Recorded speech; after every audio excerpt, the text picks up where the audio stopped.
first and foremost, let me say, because of our players, and secondly, because of our university, that we're appreciative of the opportunity. I mean, what an opportunity.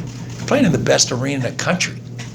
There's 15,000 and change in here tonight. So, I mean, they just asked me outside, well, your love for the university, and that's a distant third, because I'll challenge anybody to love this place more than me. I mean, 2 degrees and 39 hours over my master's, I'll take you on. There's no way. I grew up 5 blocks away. I'm incredibly proud of our guys. If my message to them after the game was very simple, you learn from this incredible teaching, learning opportunity tonight. There is no limit to this basketball team. And I understand they're shorthanded. I get that. But this learning environment tonight as a teacher is not going to be equaled by anybody in Division II basketball. It's not. I mean, this was an incredible learning opportunity for us. And that's the luxury of coaching this team and these type of young men, because they embrace that opportunity to learn. I wouldn't be shocked tonight. I have no idea. What time is it? Well, I have no idea. 9:21. There'll be guys in Knights Hall tonight. There'll be in Knights Hall tonight. Wouldn't be surprised one bit. They're amazing. People, y'all make fun of me. He says it. And I am. I'm the luckiest coach who's ever coached any sport, any level. It's because of those players. And our university is proud of them, and they should be. This was a heck of a basketball game. You look at the game, outshoot them, in the paint, even. Off turnovers, even. That's second chance points. Y'all make fun of me. I am the self-appointed president of the Dwayne Sutton fan club, just so you know. And I'm not apologizing. Recruited the heck out of him. His father, fellow Iroquois alum like me, thought we really had a chance between his sophomore and junior year at Manual, because it didn't make a difference who they played. He got 20 and 10. No matter who the game, they could win by 40, lose by 5. He got 20 and 10. And we recruited him. His dad said, "Coach, it kills me, but he really wants an opportunity to play Division I basketball." And he goes to UNC Asheville. I wish him nothing but the best, because I think, we're going to get him back. He's going to want to come home. Next call I get from Coach Patino. "Scotty, what do you know about this kid, Dwayne Sutton?" I said, "Coach, he is incredible. I mean, what's it, 2 minutes and 4 seconds ago or something, 2-point game? What's he do? Gets a putback. That's him. He's a phenomenal basketball player. He is a phenomenal basketball player." And I again, you learn from that, you emulate that, it'll be great. It'll be great for our basketball team. And I'll lay my head down tonight, total confidence they'll learn from that. Coach, why did your team have so much success getting the ball in the lane, especially early on? It's what we practice, and it's amazing. The last 2 minutes, when you get away from what you practice, and that was their message to when we all talked in the locker room, and they talk. I mean, they're great students of the game. When we did what we practice, success follows. When you don't, you have problems, and that's just the fundamentals of the game, and that's the way we teach the game. We got them extended after the timeout at the 18-minute mark in the first half, and then we kind of took them off the bounce in some situations. We made a couple adjustments strategically, and the players responded. And you give them credit, though. They shut that down the last 2 minutes. Coach, went to look at 2 of your guys, Alex Cook and Dylan Penn, right back over here. Just what did you see from them tonight? And really just moving forward, what are your expectations from those guys? Well, the expectations are tremendous, because that's what I see in practice. Confidence comes from one place and one place only, and that's being prepared.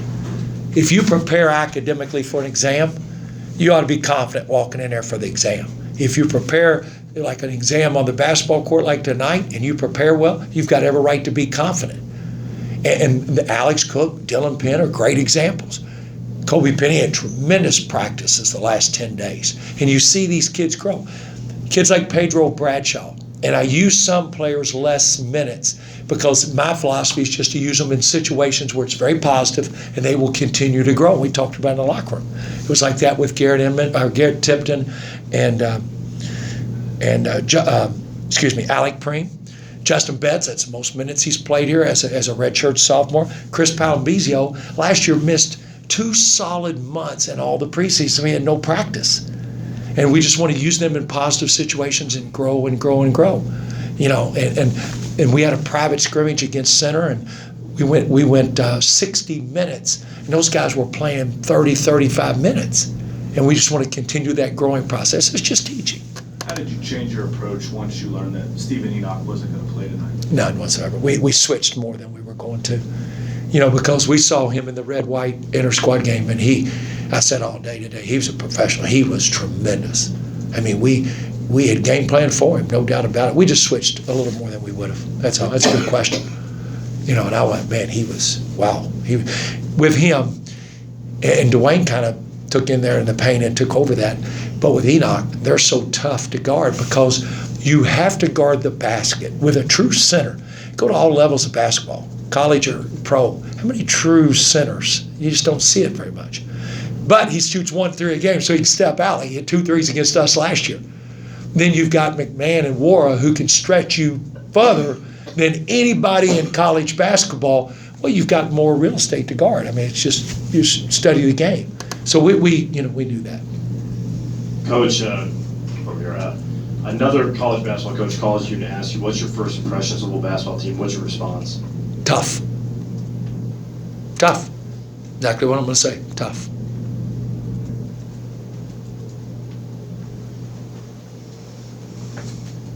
Where do you all go from here, and what are your expectations for the rest of the season? We're going to be better tomorrow. I can tell you that right now. 3:30 practice tomorrow. We're going to be better.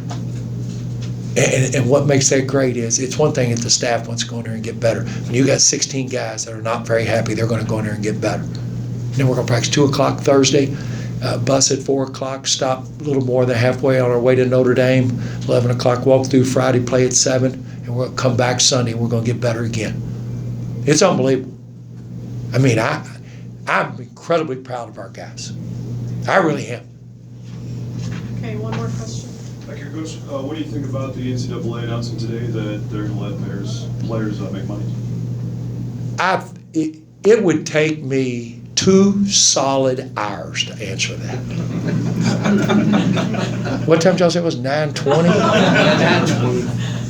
9:27. Do you realize we played Notre Dame Friday? If I stayed here 2 hours, you know, there's too many questions.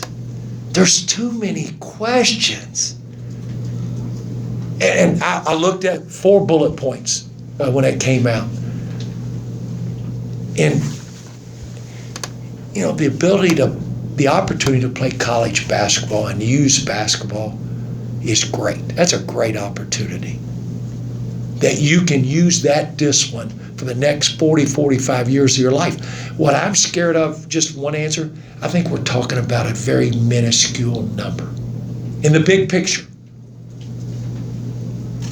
there's over 1,100 Division I, II, III schools. I mean, we're talking about a little bitty number. We've got to work at this. It scares me. This, and I'm a traditionalist, so let that be said. But it scares me, and I don't know. And I'm all for the players. Don't take it the wrong way. I'm all for them. But you think of a 4-year education at an institution like Bellarmine, other than a home you buy and a medical catastrophe, signing that scholarship to come to Bellarmine probably erases the biggest expense in your life other than a home you'll buy. Think of that. That's a heck of an opportunity to use basketball. And I'll discuss it with anybody, anytime. And I will study it because I do care about this game, without a doubt. Anybody else? Everybody good? Anybody needs anything? I'm just getting warmed up.